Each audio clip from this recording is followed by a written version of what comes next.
അനീഷിലോട്ട് പോകുമ്പോൾ പോയതെന്ന് ചോദിച്ചാൽ അനീഷിൻ്റെ ഗെയിം എനിക്ക് തുടക്കം മുതൽ എനിക്ക് ഭയങ്കര ഇഷ്ടമായിരുന്നു. ഈ ഒറ്റപ്പെടൽ സ്ട്രാറ്റജി ഭയങ്കര മാസായിരുന്നു തുടക്കത്തിൽ. ആരെ കണ്ട് എണീക്കില്ല. അപ്പോൾ അത് പക്ക ഗെയിമാണെന്ന് എനിക്ക് നന്നായിട്ട് ഒരു ബോധ്യം ഉണ്ടായിരുന്നു. അത് എൻ്റെ തോന്നലതായിരുന്നു, ഇത് ഗെയിമാണ്, ഇതല്ല അനീഷ്, ഈ അനീഷിനെ എനിക്ക് പൊളിച്ചെടുക്കണം.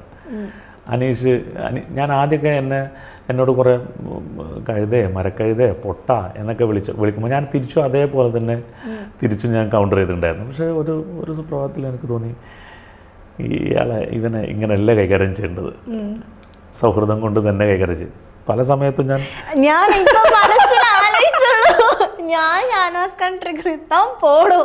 ഐ ലവ് യു ബേബി, എനിക്ക് നാളെ ഐ ലവ് യു ബേബി, നിന്നെ അങ്ങനെ തോന്നി ഇവളെ അങ്ങനെ കൈകാര്യം ചെയ്ത. അപ്പം ആ ലെവലിലോട്ട് കൊണ്ടുവന്ന് ഇവൻ എന്താന്നുള്ളത് ഒരുവിധം എനിക്ക് മനസ്സിലാകുന്നത്.